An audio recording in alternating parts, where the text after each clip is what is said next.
all the conversations I've had with Kyrie through the years. One of them I had, I don't know, 2 years ago. We got into an argument about, something. And he's like, well, there shouldn't be an NBA draft. Players should be able to go wherever they want to go. We're not, someone's property. And I'm like, yeah, you are, dude. Martin Luther King Day, Max, big day. And, we're looking at the Capitol empty. 60 years, it was full. People peacefully protesting. You're not seeing it today.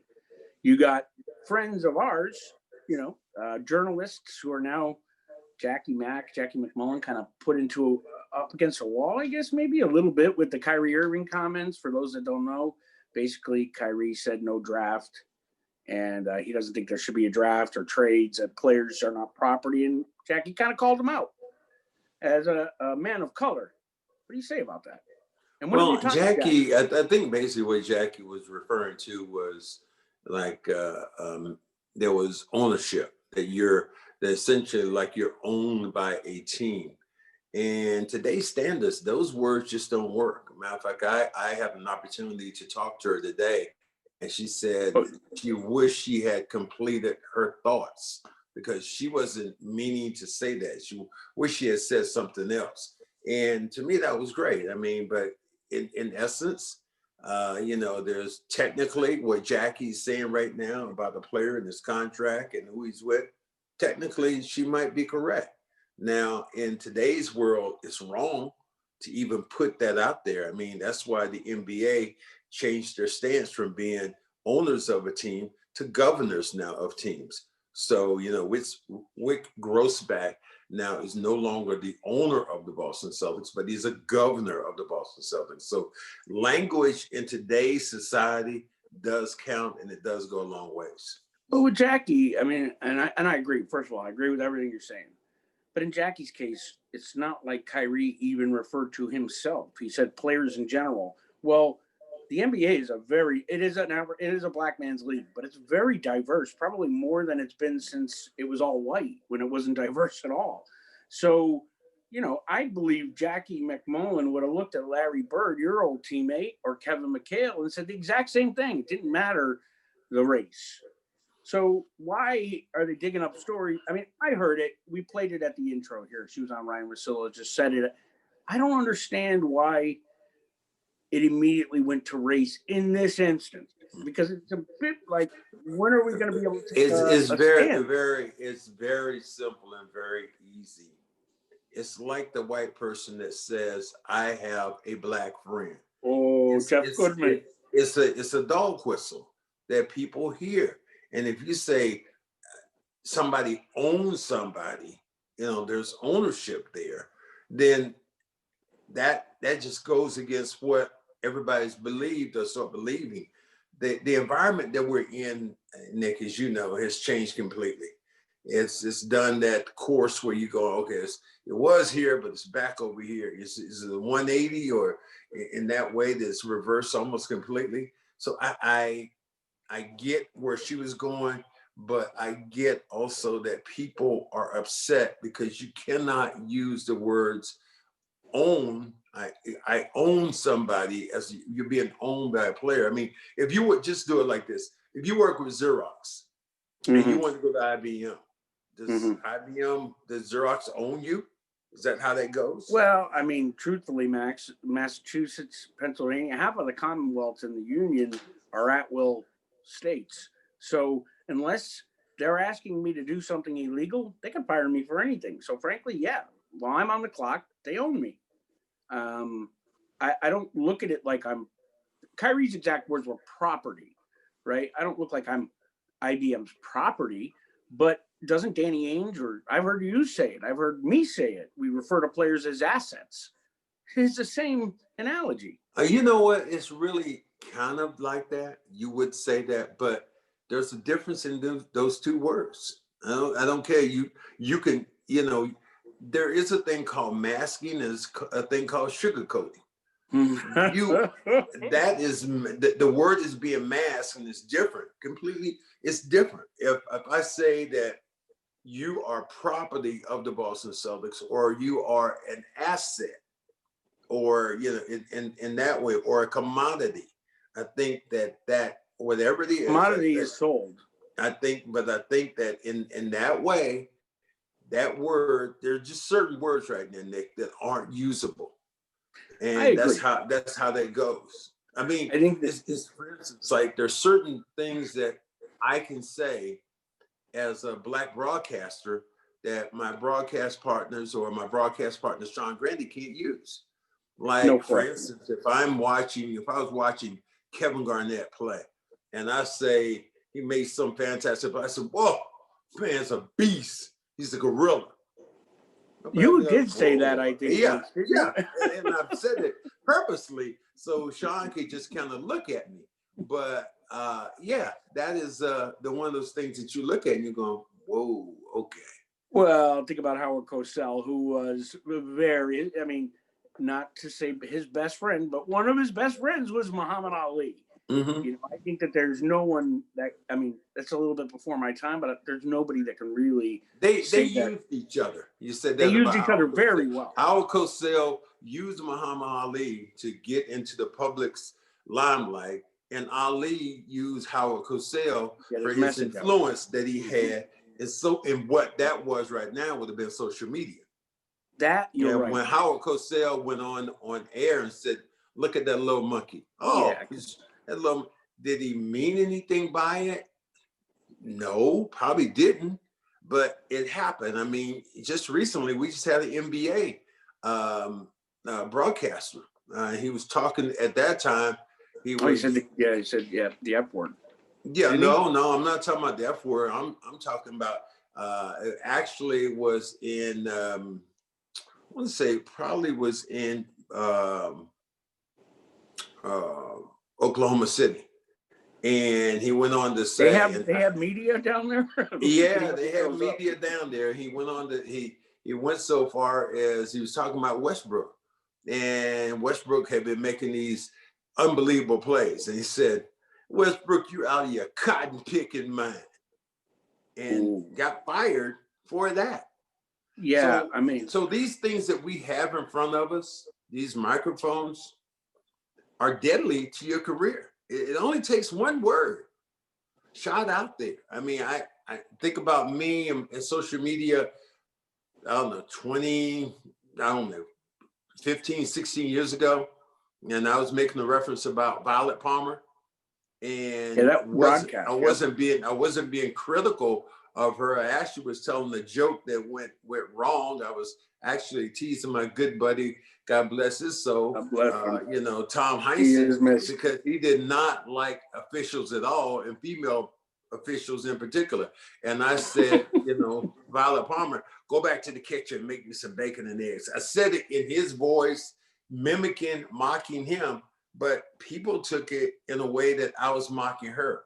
The thing that I will never do, and this is more so with women and people of color, I will never be critical of them because I know how hard it was for them to get where they got. Like Violet Palmer, how long did it take her to every little gym she'd been in, every high school gym, every college gym, for her to make it where she did in a league that is dominated by white men? So, I would never be critical in that way of her. So it was, that's the only thing I found so offensive to me about who she was and what was said. And even today, what is attributed to me in saying about her, because they did a special and they did something with her. And there was my name tagged on the bottom, and Cedric Maxwell said, I remember that. That's one of those things you just want to. You don't want to be associated with it. But especially when you know that it was misinterpreted. And again, I mean, we're talking about Jackie MacMullan, but this fits right into that.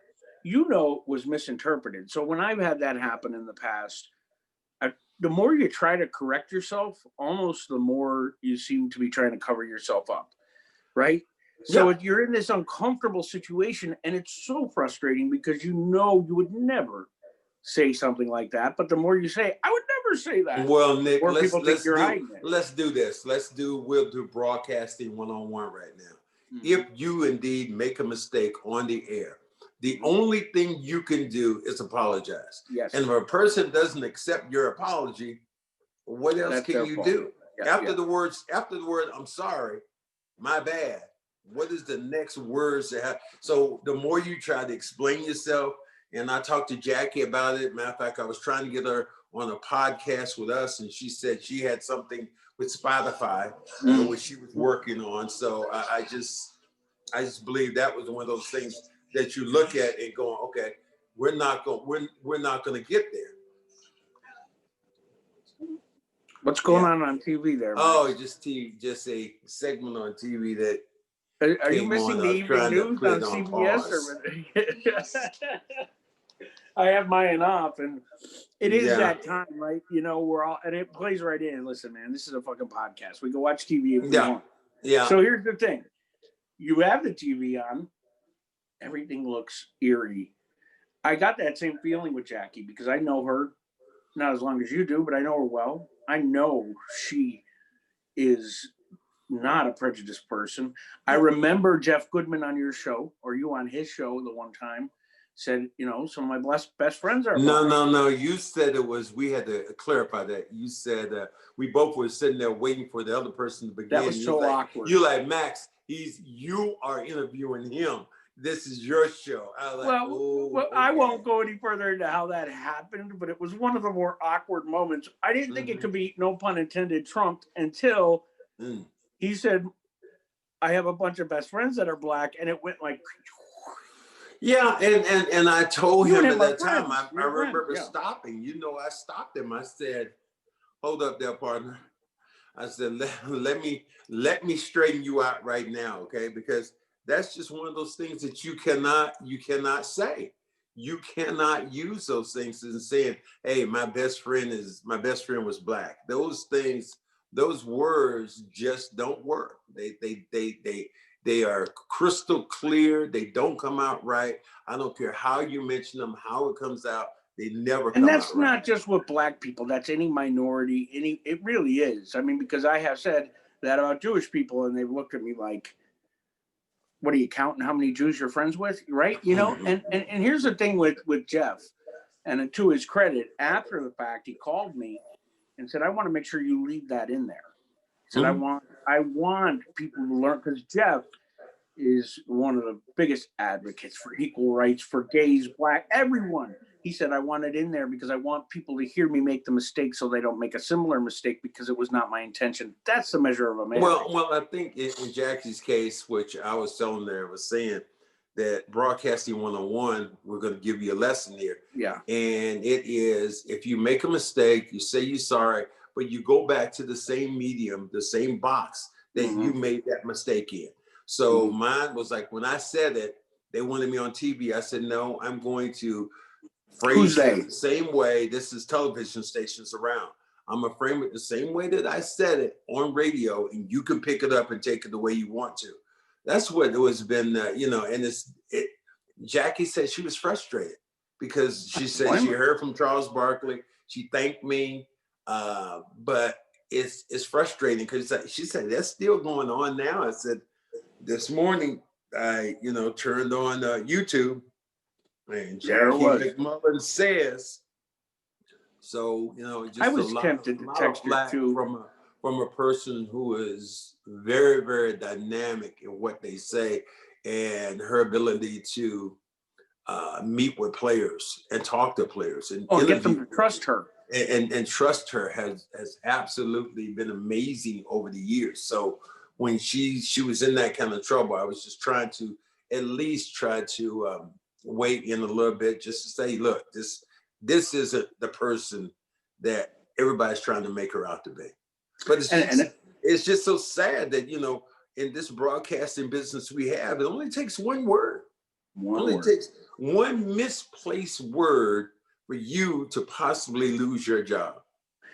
And the world has, granted, it's been it's been scaling for decades, hundreds of centuries. But in the last year, 6 months, a lot has changed.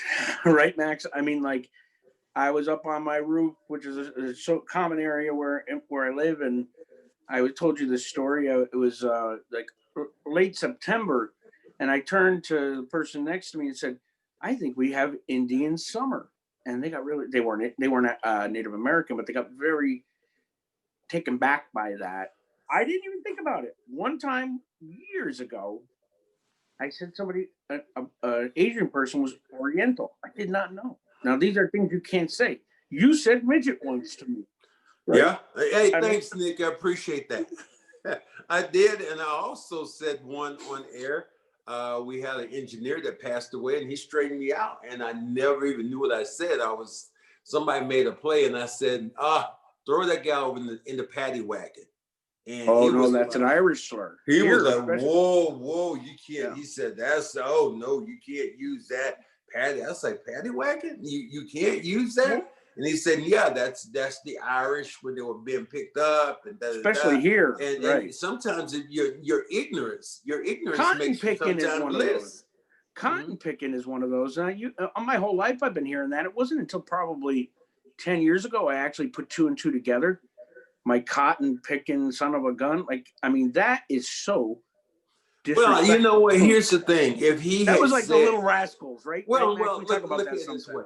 If he had said that about a white guy, there would have been nothing, but because he said cotton picking and it was an African American, it was a black man, then people took offense of it. And it didn't help at all that Westbrook didn't come to his defense and say, at all. Yo, I know this dude, man. He meant nothing by that at all. So I think that's another thing which, kind of comes into play because people essentially hear what they want to hear. And we can say that because we've just gone through an election where people have heard what they wanted to hear. Even if facts are out there. It's just like, for instance, the Capitol building. The Capitol building was stormed by Trump supporters. They saw some Trump supporters. They asked them, and they said, no, wasn't Trump. No, it was Antifa. It was Antifa. Antifa did that. It's like, here's a picture. I didn't see no Antifa t-shirts. Here's a picture of the people, the Trump supporters. Here are people who are registered Trump supporters going in the White House. But yet still, people did not believe, they wouldn't believe what was said. It was just, Donald Trump has done one thing and it's been brilliant. And that would be fake news. Oh, yeah. Fake news will live forever. And it's not going anywhere. That is one of those things that, that's the first thing a supporter will say. If you say something that is not good about Donald Trump, that's supporter first thing. That's fake news. Fake news. Well, I remember, as I voted for him the first time around. It's like one of my biggest regrets of my life. As you know, I struggle with that still. And after voting for him, one of Hillary said he's already doing rule number 1 in the playbook for dictators. He's discrediting the media. If you take away the information source, the credibility, nobody can make decisions rationally. And I think about that. First things first is, it wasn't very much further after that. We were down in DC covering the Celtics Wizards. You know how we had that, you know how the media shares an elevator with the fans there. And Josue, myself, this is like 2016, sports media. They were pretty lubricated. They were drunk, but we got verbally assaulted on that elevator, fake news, right? Then the real truth is, you were out in Milwaukee and I didn't believe the pandemic. I'm one to admit my stupidity. Right? I didn't believe I thought it was alarmist media. Right? Yeah. And all of a sudden I'm sitting at the bar downstairs and one of my employees messages me, Rudy Gobert has coronavirus. No such thing as, they didn't call it COVID. And I said, this is really getting fucking ridiculous. That's why I texted him back. As I hit send, the whole bars, restaurants, every phone in the place, the alerts went off. The NBA canceled, postponed the season. Now, That's how I make a living, right? All of a sudden, it became real. Like Mike Basker and Plush White. I ran upstairs. I turned on CNN. They were acting like it was going to be the apocalypse. I turned on MSNBC. It was worse than it was Exodus in the Bible. It was the worst. Then I turned on. You want to feel good? Turn on to. Then I turned on Fox. They were talking about infrastructure. No mention of coronavirus. You know where I went for my news? NBC Sports Boston. Wow. And you ended up being on that call. But I knew my friends over there would at least throw it straight to their viewers. The point is, we don't trust anyone. And big tech, the internet, is serving us more misinformation. And there you go. You're falling into one of those Trump lines. But it's true. I had never heard of people saying big tech until Trump kind of vaulted those words forward. I mean, what they did by, hitting Donald Trump, they hit him with the, where he could feel it. And that was, took him off the internet, took him off Twitter, took him off the ability to raise funds. And, I know we've strayed, but, this is what we talk about when we talk about words that matter and deeds that matter. These are the contents of the world that we live in, which has been, I guess, pounded into our heads over the last 4 years. I challenge you to watch the documentary on Netflix. It is not a conservative documentary. It's called The Social Experiment. I want to say we should get paid for dropping that out there. Okay. But it is fascinating about big tech. Now, big tech is not a Donald Trump word, but Donald Trump spoke it and owned it, right? But it is an issue because this is the industry I'm in. So I'm not big tech, I'm small business, but big tech is Donald Trump is Newsmax is a great example, is threatening my existence as a sports network. So, and our ability to tell the truth and Jackie Mac's ability to say something and not have it misconstrued. Where does it end? I don't know where it ends. And I think that's the biggest thing. It's like we were talking today and I was doing something with Gary Washburn and we were talking about love his podcast, the COVID, by the way. The COVID virus and the NBA. And he said, where is it going to end? And I said, there's a reason why it hasn't ended. And I think part of it is because how many NBA players at this present who've had corona? Oh, Carl Anthony Towns died. Yeah, no, Carl Anthony Towns had 6 family members. Have not been able to play again, have been, your inability to play for a week or two. Okay, I understand that. And there are long-term effects, which we haven't talked about. We don't know yet. But right now, we can say almost every NBA player that has had the coronavirus has recuperated and come back and played. And because of that, what it might take, and God forbid this ever happens, if a player dies because of coronavirus, that is when I think you're going to see the NBA and this player association get a lot more serious, start thinking about the possibility of going into the bubble. Because right now, what are the consequences? Okay, I had 2 sons that had coronavirus and they're young. One was 25, one was 32. Well, essentially what they said to me, it was like the common cold. But then I had a nephew who was around about 33 and he was on death's door. So it's just really funny how those things kind of play and they turn around and they're different. And now there's the mutations of variants. I mean, luckily there hasn't been one that they don't think won't hit the vaccine or won't, that all of them so far would be covered by the vaccine. I guess I want to go back to the communication thing because it's just something while you were talking dawned in my head. I remember around quarantine, now we're all locked down. You were still in Boston and I was over here and we're on the phone and you said, Nick, I don't know if you remember, you have a great memory. You will remember this. You said, Nick, if you, God forbid, had the coronavirus right now, where would you go? And I said, no, Max, I don't fucking know. because the communication was so bad, and the distrust in the media is even worse, and they're giving such polar opposite opinions when they shouldn't be giving opinions at all. It's just a nightmare. And I said, I guess the hospital. You go, oh, no. I don't think you will, because guess what? That hospital's filled with coronavirus. Remember? Yeah. I mean, I tell everybody that story because it's true. I mean, that's the communications part is like that now. That you look at and you say, okay, what happens? And I remember saying that what happens if? Well, okay, what happens if that happens to you? Where are you going to go? Or essentially, somebody's asking me, so if you got it, what are you going to do? Mm-hmm.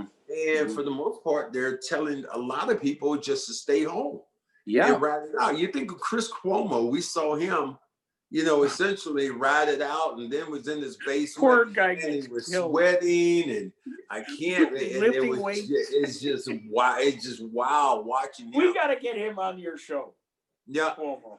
He is like made to be on this show because he gets so worked up. That dude. And then when D Lemon comes on, he chills him right out. You know what? I am such a huge fan of almost all those guys. Mm-hmm. I am too. I mean, but you'll be surprised who my favorite is, though. Let me guess. Okay. What day part? So what part of the day? Early evening? Yeah. It's Wolf Blitzer. No. It's Jake Tapper. Jake Tapper. I love Jake. That's my favorite. Jake Tapper, when you say something that isn't quite right to Jake Tapper, exactly. Jake Tapper looks at you like your dad would look at you after you told a lie, and you're like, and you wrecked the car, and you're going, well, Dad, I didn't know. I turned, and then the tree just came out, and it hit the car. And that's what Jake Tapper does. He does. I love the way he turns his head. It's like, and then he'll wait. Words out of his mouth are going to be catastrophic. Oh, when he ends up, because he'll wait till you finish your comment. But when you finish your statement, he cuts you so razor sharp without 2 words. He could do it. I love Jake Tapper, and I didn't always. His line, his classic line. But sir. Yeah. But sir. What's Berman's classic line? What is that? Oh, come on. But you said. That's what Berman does. But you said. It's just always. And then Berman always has that tape right behind it. But you said this. Yeah. And then the tape comes on and you going, I'll tell you what, man. I mean, and he is, and his co-host is great. I love them in the morning. Back to Tapper, Dana Bash is going to be his co-host on. I've heard that. I love that. I love her, and her husband's a super nice guy, her boyfriend. But But did you know who her? Did you know who her husband was? No, I know her she's been with for many years now. No, you've seen him before. He's what is it? John? Is it John King? Oh, I know that's not her ex. That was her husband. The guy who does the board. Yes, that was her husband. Max, how we're funny, married. Listen, how funny is it? I'm not a big NFL guy. I don't think you are either. But I put it on when the Patriots are playing or Brady, and they have that. I can't remember his name, but the guy who always does the magic board like King does, but he does it on MSNBC. They have him on Sunday Night Football doing the rundown around the map and everything else. It's really funny. Oh my God! But no, I love to talk to you on Saturday afternoon because or is it Sunday? Those morning shows are so good. Smirkanich, Fareed, that's Tapper, very good. And no black. No wow. Black. Well, the only one that they have on black Frederica now is and Don Lemon. Frederica. No. What's the girl they'll have her on? The black girl which comes on now. She comes on quite a few times. Pretty girl. Yeah. I know who you mean. And we're not trying to be sexist, but yes, please clarify that. Trying to remember. But she's a younger girl and she's a contributor. Yeah, does it start with an A? Yeah, I can't remember her name either. I know exactly her. You know who I've done the turnaround? This show has turned into the CNN show. I've done the turnaround on Anna Navarro. I like her now. Oh my gosh, she is so funny. I She is never so funny. liked her. She She gets absolutely so mad. goes. She goes, yeah. Oh yeah. She takes it personal. Mhm. And it's just, I mean, she is made for she's on The View sometimes. Yeah. But That. she's taken that whole, and what really surprised me, I think in CNN in the last couple of, maybe the last 3 months, I think they've gotten a little bit more racy. It's like, because I Say remember curses. I remember listening to Cuomo, and he said, they're serving you right Son now of a some bitches. bullshit. Yeah, bullshit. That's Son right. of a bitches. They're serving you some bullshit. I'm like, all right, yo. And he gets so mad. He gets so mad. We got it. We got it. And boy, and I would love to see him and Cruz in a phone booth together. Well, you saw when they phone booth. Man. No one knows what a phone booth is. Explain what a phone booth is. Explain what a phone booth is. The young people never see it. No, that's true. That's really, it was like true. Those boxes. It's an alien thing that they have a booth that they used to have a payphone in that you put coins in. And at one time they had a rotary, then it went to buttons. That's remember they had the phone book hanging? The phone booths were essentially all over the place. Now the cell phones have come in. All phone booths now essentially are gone. They're not any, there was always a, a pod of phones that you could get to at any radios, any train station, any place that have public corner of the road. You could get there. But now it's think of mailboxes. That's how they were. They were kind of like mailboxes, only less rural, more in urban areas. But I did at Penn Station. I sent out. They still have payphones, and I sent out a picture on Twitter. Nobody knew what the fuck it was. But back to real quick on Ted Cruz and King, or not King, and Cuomo. How about Cuomo and I always want to say iced tea. It's Ice Cube, isn't it? Which ice tree is it? Which beverage is it? Iced tea is the other one. So it's Ice Cube. You're making reference to, yeah. But he did apologize at the end. He came back. He didn't apologize. He took it back, Cuomo, at the end. Well, that's one thing that and we, you and I did a podcast with Berman, John Berman, and I asked him point blank. I said, so what's the difference between your station and Fox? And without mixing words at all, he says, we tell the truth. Did you hear honest. Did you hear Tapper yesterday with McMaster? With General McMaster, who I love, by the way. General McMaster's on, and he says something like, and Tapper did the face. So he goes like this. He goes, we've got to do something about the news because there's a certain faction that believe in one set of facts and they go to one outlet. And then the other set of facts, sometimes they come here and they go to another outlet. And Tapper went, right? And I knew it was coming.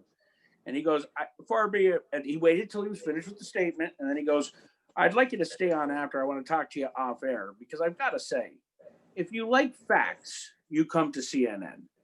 If you like fantasy and crazy land, you go to Fox. Yeah, alternative facts. You go to Fox, right? So, but I thought it was funny because Berman had said the same thing to you. So it's probably a corporate, not a corporate, but a canned reply. They got to make sure that they say back, listen, we're factual. I do think for the most part, CNN is pretty good. I think that the big thing for me, and it goes back to what we were talking about originally, is I don't leave CNN feeling like I want to kill somebody. I'm not so angry at myself, at the world, at the president, right? I leave CNN and I'm sometimes annoyed with what they say or I'm happy with what they say, but I'm not like, there's something in the airwaves on that other channel that if you watch it after 7 p.m., you turn into Satan. I want to kill people, my neighbors, the dog. I'm like, get out, because they're so angry and they're placating. Oh, and then the liberals did this, like they said, right? And then they're so brilliant. Well, you know what? Here's the thing that we, and I would know more than you. You would know him, but I grew up with him. Was the most honest man in television. Was Walter Cronkite. That if Walter Cronkite said that something happened. Damn it, it just happened. It wasn't no two ways about it. He wasn't putting the spin on it. And I remember him talking about one time when Kennedy died, and he looked up at the clock and he said that his eyes 12:04, John F. Kennedy died, and pulled his glasses and about had a tear in his eye. And I still get but there are things that you could count on, and I think it started to turn with I think it's somewhat turning with the Vietnam War, because essentially the American public bought everything that was sold by their government. And Lyndon Johnson was then when the Vietnam War happened, that is when the first time I can remember, riots and so right, protesters and stuff like that. And then I don't think it's ever turned back. There was a thing called Kent State, where you had these peaceful protesters get killed by National Guard troops. The Dogs? Is that where the Dogs were? No, they came on campus and they were on the hillside and they shot a couple of students and killed them on Kent State University. The world has taken so many loops, so many changes, and now that we have these things, essentially what we've done is we have become our own news outlet. Our own entertainment outlet almost, because you know what? Half of it's fake news. Well, let me ask you this, Max. Are you, because I think your generation, not so much, mine, not so much, but then the next generation is just glued. Are you glued to the phone? No, I'm not glued to the phone as much. I want to know information, but I think that these social media outlets have now just become so powerful. That's big tech, Max. From TikTok to whoever it might be, that you will always see people on an airplane or walking, or how many people have gotten killed looking down at their phones crossing the street. So oh my God. Driving. I had a son, and essentially he's going to have a problem with his hand because that's all he does. Yeah. Gotta be some wrist something which is going to come into play, or finger something, because he's always just spinning. And there becomes and a chemical dependency upon it, because the brain is releasing some sort of a chemical. It makes us want to. Yeah, I remember reading that, and that's the big thing, that there was a reason why I think scrolling was better, because it made it attached to that area in your brain, a receptor. You just want to just keep going and going and going. So think about it. Remember when we would have you talk about payphones. You were playing in the NBA. You probably had a cell phone at this time. They were like the big ones. But when I was a kid, there were pagers, and you had to stop at a payphone to call the person back. How the world has changed. But the last 10 years have been the most. But just circling it back to Jackie, and so before we wrap up, I will say, her much better than me, but I've done business with her. We have been out socially. She's a wonderful person. I feel bad that this happened. I think that the big takeaway is finish your thought. If that was her biggest finish your thought so you don't sound. And also, anyway, if they do that, the platform that you felt like you got screwed on or you got misinterpreted in, that platform should invite you back. But they really should. I talked to her about that, is that she should be going back on that same platform that everything started with. They just try to give an explanation. But Max, did you notice how she was there? It was there. I don't know that race mattered at all. So she was there with Simmons and Russillo, and neither. Okay, I think those are three white people, but okay, let me see what happened. But I'm not going to bring up race. I'm just saying no one flinched when she said it. They just breezed right over it. Did you notice that when you watched it today? That can happen. That can really happen. I saw, was looking at sports, and I want to say Brian Gumbel sports, and there was a gentleman up there, name was Bernie, and he said that, by the way, there is no, it's not all over the country, systemic racism. And Brian Gumbel just, he said, hold up one minute, pulled his glasses down and said, Bernie, there is. And we'll talk about it later on.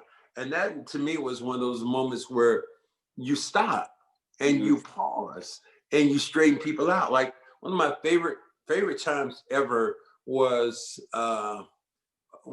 during the presidential race, and it was John McCain and Obama. And there was an older woman up there, so talking about Obama. It said he's a Muslim. He's a Muslim terrorist. And he went and grabbed the mic and said, "No, ma'am, no, we're not doing that here. No, we're not doing that here. He's a fine man. We just have differences of opinion how to, do the right thing by this country. But he loves his family just as much as I love mine." And that to me was one of the political moments of my life, where you look at how politics, and he's done a couple of them. Think about the Obama health care initiative. Oh, he was there, and he walked in. Dude just got brain surgery. Yeah, he walked in and gave him he was this man. Great man. Well, yeah. Great. Oh my God, just that dude right there is the kind of dude, and I don't even drink beer. He's the kind of dude you want to sit down and have a beer with, because he was just opinionated and he was honest, and you could tell what page he was on. But when he straightened that woman out, and then I looked at our senators right now and some of our congressmen, and they get in there and they start talking about, well, Donald Trump won the election.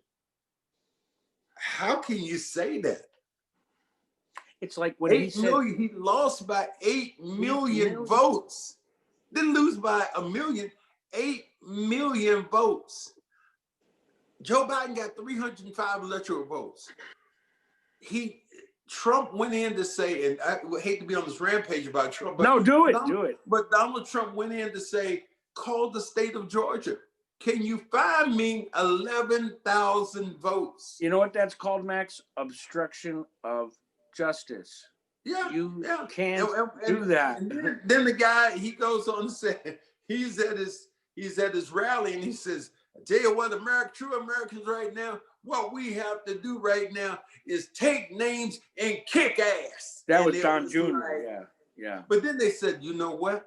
That had nothing to do with inciting the crowd or getting them worked up. I mean, I know, people in law can do a lot of things, but if it's a duck, if it quacks, walks, if it shits like a duck, it is a duck. I'm sorry.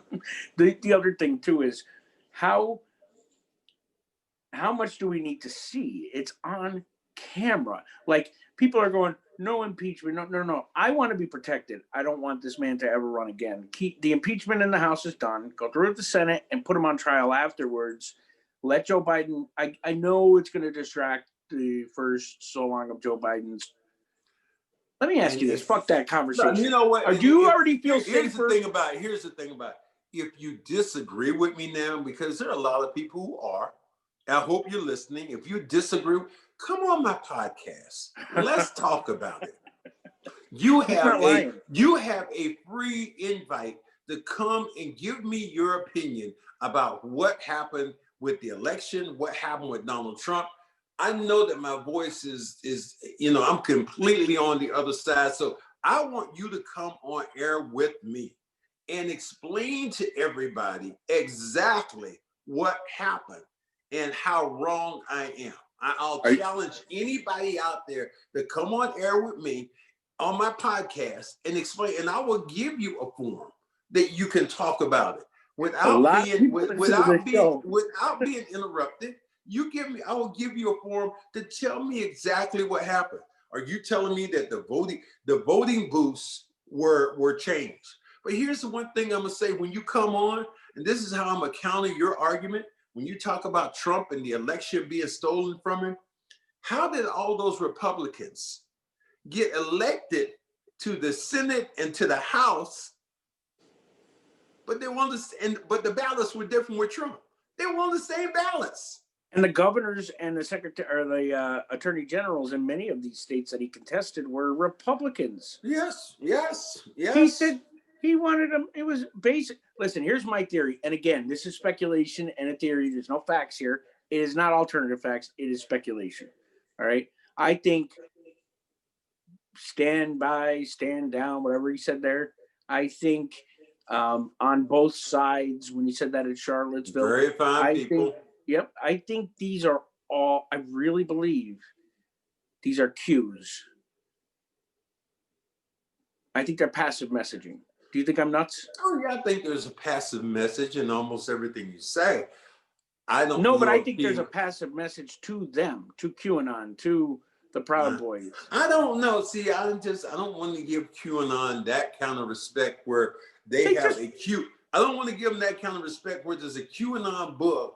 And you can, there's like in my hand right now, if you can see my big hand, there's a line which is a up, and then there was one down, then there's up. Is that supposed to be an M in my hand right there? Or if I turn it around, is this supposed to be a W? I mean, so what? Wait a minute, there is an M in your hand. Yeah, I'm just saying, you can look at it right there. And it's, I didn't put it in there as a, tattoo it or brand it in there. But yeah, you look at it that way. But if I turn it around this way, you say, oh, that's a W.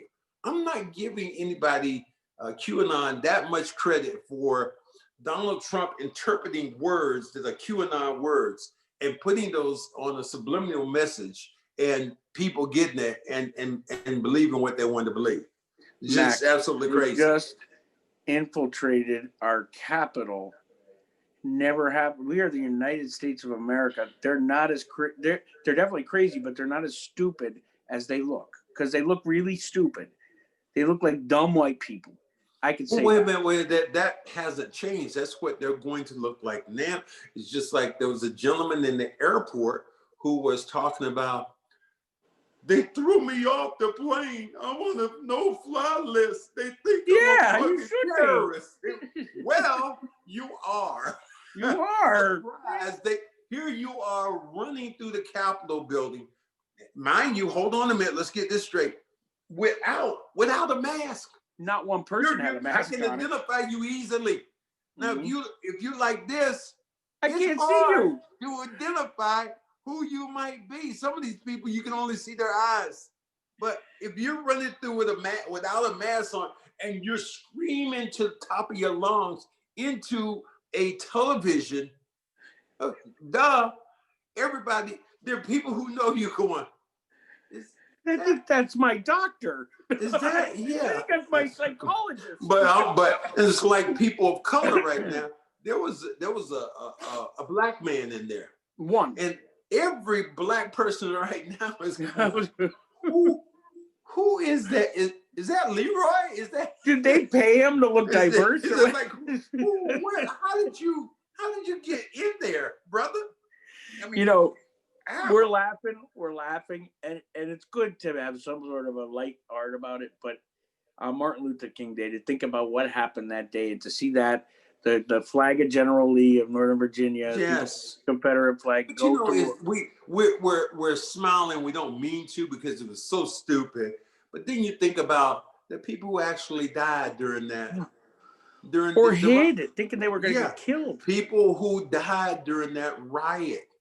And the people must say, well, it wasn't a riot.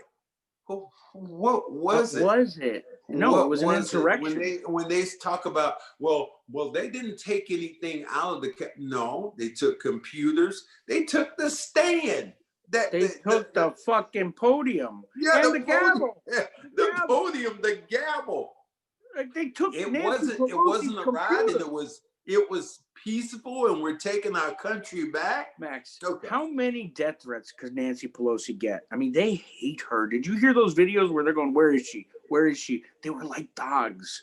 Excuse me. They were trying to get to Mike Pence. Oh, who's the vice they were president, screaming. And he's a Republican. Let me ask you now, did he prove anything to you? And again, is this a message which, you think his crowd received when he said, Mike Pence will do the right thing. You do the right thing. I hope you're going to do the right thing for this country. If you don't, matter of fact, I've heard some very bad things about you, and I would be very, very disappointed. In other words, get your Confederate flags and storm. Well, I hear that the sniper came in plain clothes, and obviously a federal officer, and Pence didn't want to leave. And they're like, "No, you are leaving now." Right? I mean, I gotta say, I can never forgive Mike Pence for, if this sounds like an oxymoron, but for his undying, unconditional loyalty to Trump. But the last 2 weeks, he's kept us safe. I think he and Biden, to be honest, I mean, I think Biden has kept everybody calm, and Pence has kept us safe. Because there'd be no National Guard there if it wasn't for Pence. He wanted them to deny. They were. Well, we don't. Well, right now, who do we actually believe that's running the country? This is maybe the first time in the history of our country that we can actually say that we've gone 4, 5, 6, 7 days without knowing what the president of the United States is doing. I mean, even when Bill Clinton was he was impeached. Yep. It eventually, soon after that, he came out. He came out and he started talking to people, and his face was visible. He said, what I have to do is go on with the people's work. They might impeach me, but I'm going on with the people's work. Max, what he did now is so mild. Go get a blowjob, please. I want a president who gets laid in the Oval Office. I couldn't care less. It's better than I mean, Trump wasn't even, the ink on the inauguration wasn't even dry, and he had all the Russians in the Oval Office. Oh, at least my God. Clinton got laid. I mean, we have, and we're so sorry that we have moved to this side of, but our podcast, my podcast has been all inclusive. We talk about anything. We're just not a sports related podcast. And if you don't get it right now, there's a skip button. Hopefully you get it today. Because again, if you are on the other side of my argument, please somehow get to myself, get to me. So I have a feeling you're going to tweet this out, and that's going to be get to me and say, look, if you want to be on my podcast and you want to have a serious discussion, please come on. I'm not the most articulate guy in the world. I'm not the smartest guy in the world. But I can listen, and I think that I could give you my opinion, and you could give me yours, and I would love to ping pong back and forth just to see what you would say and what I would say. How about we do this, Max? Whoever gives your favorite review on iTunes, we'll bring on the show to debate you on this. You're going to have all Trump comments on your feed. It'll be all prove it on Max's iTunes. No, I'm just kidding. For me, it doesn't, because I don't mind the whole thing if you're telling me about facts. And I've this year I've kind of bitten my tongue and tried to kind of lay back. But some of the things that Donald Trump has said over the years, and the one that really keeps resonating with me, is when you say, I've done more for Black people than any other president other than Abraham Lincoln. And so you're going back to when people were slaves and saying you've done more. There was Lyndon Johnson who was, had the civil whole rights initiative right now for civil rights. There were people there in the White House. President Obama, there are millions of people right now who have insurance, who just have general insurance called, and we get this word, Obamacare. And thank God with COVID that they have insurance. Yes. Even though in the middle of it, once he removed the mandate, mine went up. Mine went up 3 times, I think. But the point here is, you're right. You're totally right. There have been not a million. There have been a lot of. Kennedy was started. I mean, he was very good for civil rights. And Lyndon Johnson, to his credit, he was a bad man, and he hated Kennedy, but he loved. He at least worked with Martin Luther King. But even with Johnson worked the system because he wanted to be elected the next year, and he knew that he needed some of those people. And he said that. He said, right now, if I bring out civil rights, we're going to lose the entire South for the next couple of generations. And in fact, he was right. He was right. Yep. He was right. Now you just have one state that turned blue, and that was Georgia. And there were other states which were close, but again, Texas was close. There was a time there closer than people thought. So I think that this country has because I'm from North Carolina, and forever that has been a blue state. It's always been a blue state. Pennsylvania, and now, all of a sudden, it was a red state. And I was up in the hills of North Carolina, and it was just so funny. I went to I was going up near Asheville, and it's up in the Smoky Mountain area. And as I'm going up, I stopped to a roadside store. And why I stopped, I have no idea, but I stopped to get a drink. And at this roadside store was a big sign saying Trump and Pence. And then they had who's stupid enough to put it on their stores? I never got but that. they had these figurines where they had the black guy in a jockey suit holding a lantern that you put on your lawn, which is like one of the, oh my God, I'm not sure if there's anything worse right now that people put on their lawns. So my uncle owned a house in Kingston. This is ironic. Kingston, Pennsylvania, not Kingston, North Carolina. Beautiful home. They're still there. There's two black slaves holding lanterns at the bottom of the driveway. Jesus. And I remember as a kid driving by there and saying, I love those statues Uncle Sammy has. And my father looked at me and said, if Uncle Sammy was still living there, they'd be gone. They are not to be admired. And I never knew why until years later he told me, but they were slaves holding the lantern. Yeah. Kingston, Pennsylvania. I mean, and then you look at all the PA people who have been involved in this riot. A lot of people out of Pennsylvania. So you see a lot of disenfranchised people feeling they're left behind. And I guess to end this up, I've said that 3 times, but I want to get one last thing from you, because all day I've been thinking this. What could, MLK and all the great, black civil rights leaders that come before us that are now gone, especially Martin Luther King, and looking down on this now, what craziness it is. And we've regressed so much. What could they be thinking? I mean, and you as a black man who's been through all of this, the segregated South and seen black president, and now to have Joe Biden, the vice president of the first black president, come back is a little bittersweet. But when is this? Has it ever been so bad, and how are we going to repair it? And how long is it going to take? Well, I think that for the most part, Nick, things take small steps. And we've had some huge steps that have been taken. In my lifetime, I never thought I'd see a black president. Yeah.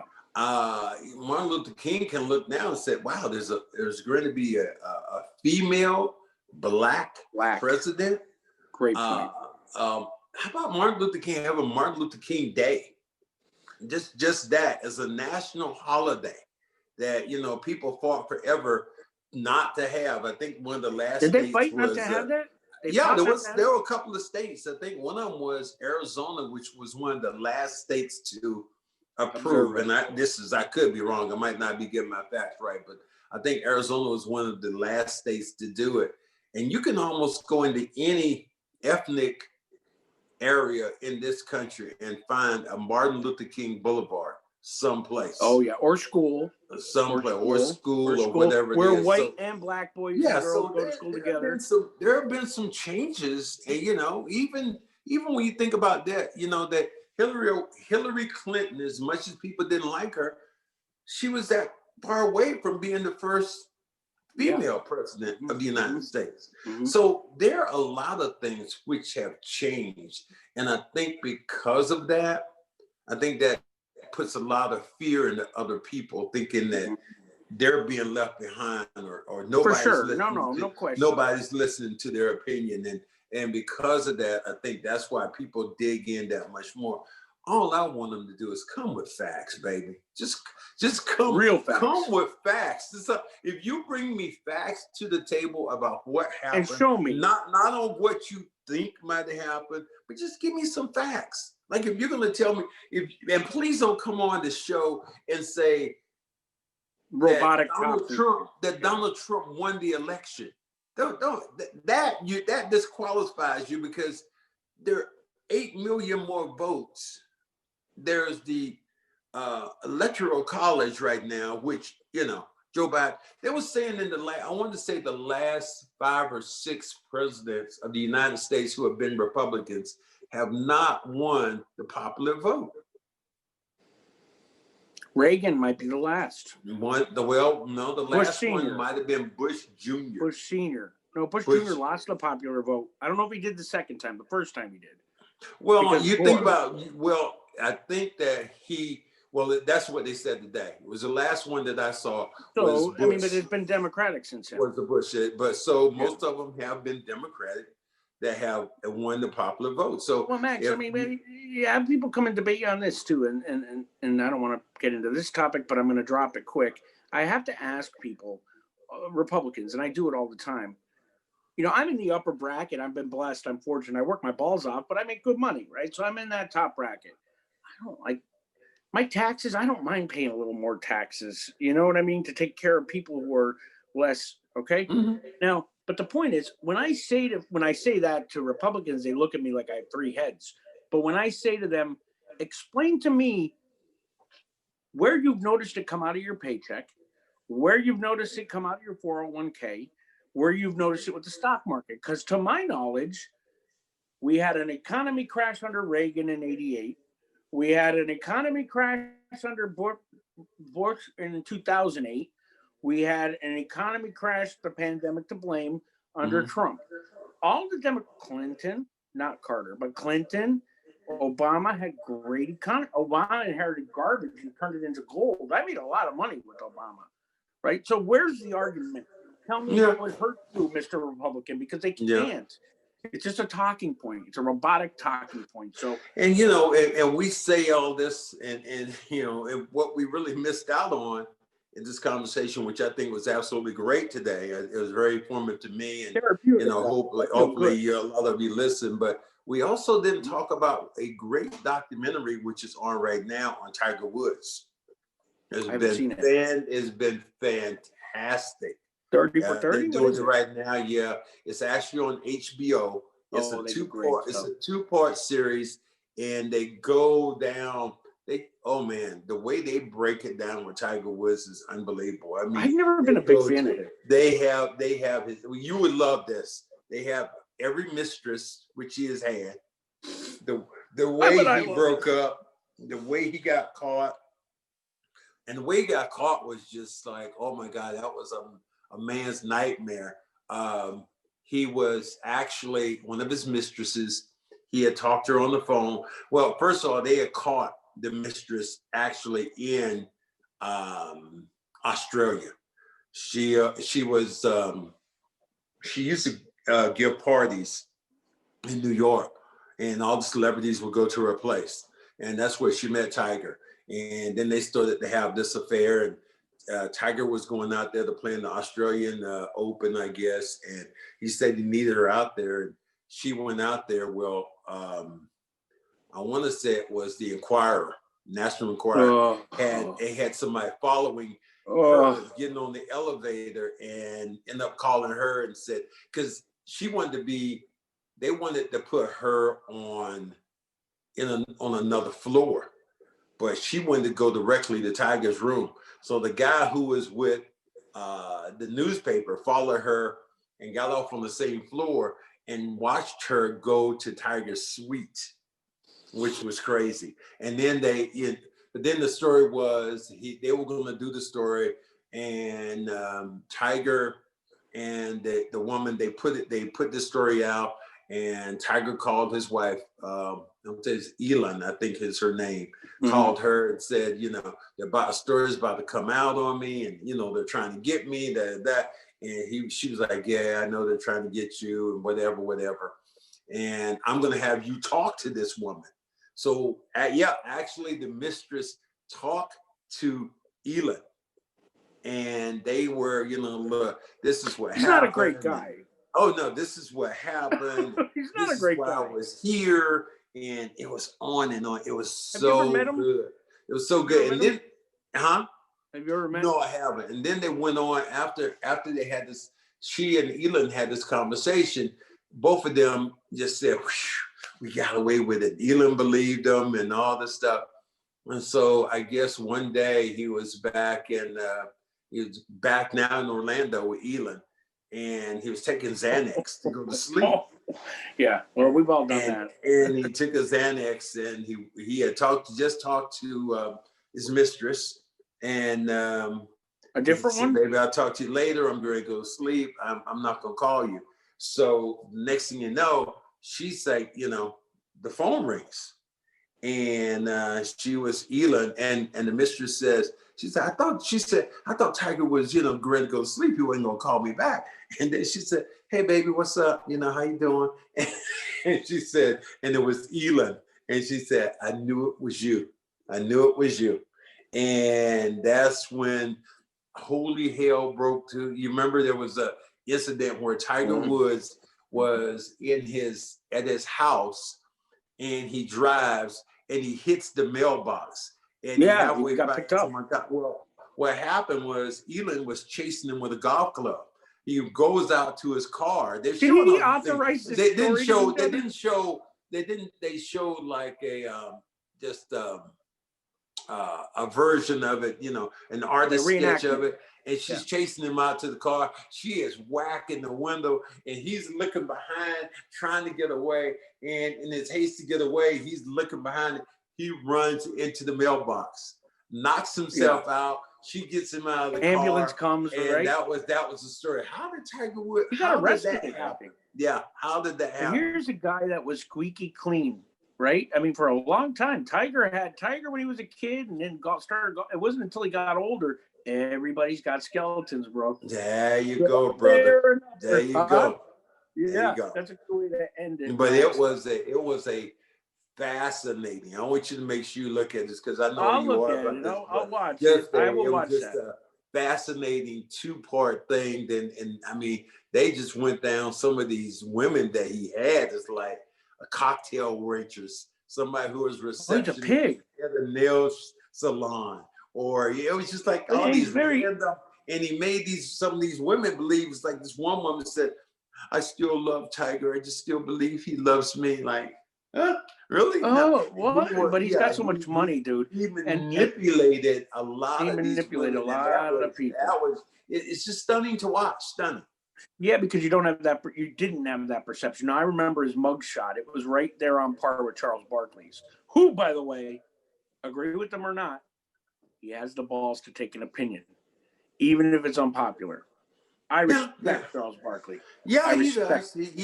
He does. He will put it out there, but I think the public has gotten over it. No, the public is accepting them. That is who he is.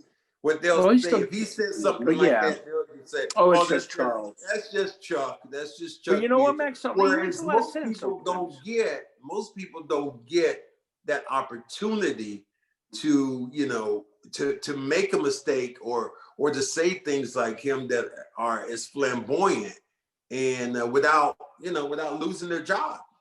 I mean, I think part of it, he's one of the few who says some of the craziest things, and for the most part, I can't imagine. I'm trying to think. How many times have you ever heard Charles Barkley actually, because of something he said, he came back and apologized? A lot. I have a lot. I don't remember. Yeah. He apologized. For saying things or for his actions. I mean, he did apologize. Actions are different, but I'm just saying things. Saying things. I think he did when he said about black people. He said, "Listen, if a cop comes, get out of the car. If they tell you to get out of the car." Like he went on. I think he apologized after that. I don't remember him saying that. I think he was. Oh, that's great. He's right about that. If a cop says get out the car, then you get out the car. You know, because Shaq is very much on that law and order side because of his father, because of him being a policeman himself, or, you know, auxiliary policeman. And Kenny is like the guy kind of in the middle. And, you know, Ernie is like, I love Ernie. Ernie just keeps the traffic going. He's just a referee. Yeah, you watch that show, Max? Let's keep it moving. Let me make sure that Charles and Chuck don't have a fist fight one day. Fist fight. When you're flipping through the channels and you come across that, will you stop? I do. Even because a lot of times I don't want to watch basketball because it's like work. I'll stop on that show because they're so freaking funny. You won't. Most time I won't. I'll get information like work of what he said the next day. If I'm on, I do YouTube almost every day just to get some of the highlights of maybe basketball, or get some highlights about life, and that's what I'll do. Well, on that note, Max, and listen to those who are listeners, and they know we veer off the track sometimes. We do have an episode coming up on. I think it actually released already with you and Joe Sway. You got that one about the Knicks game and that all, and then we're gonna do Max's most respected opponents to defend that you defended. We will end up doing that. Some of my most respected and some of my most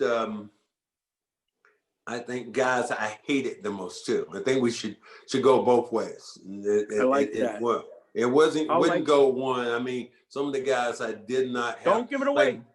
Well, I'm just saying, for some of the guys like Bill Laimbeer, I really didn't have to guard him, but I was out on the court with him, you know, playing against Dennis Rodman to see where he went, you know, Bernard King, and I mean down the line. But you didn't. And if you haven't heard my my podcast with James Worthy, you're really missing one, because that one was we're gonna re-release that on YouTube as well, because that is, I mean, that got listened to by so many people. Anybody in my age group or young or older is like totally iconic moment, and you two like really respected one another. Like it was like a really good conversation. You could tell James was a little nervous, but as you always do, you disarmed him immediately and made him feel good. A great episode. And then we have Spencer Haywood coming up. We have Soledad O'Brien. It'll be you and Joe Sway for Spencer, you and Soledad O'Brien. Just stay tuned. We'll probably end up having Kevin McHale.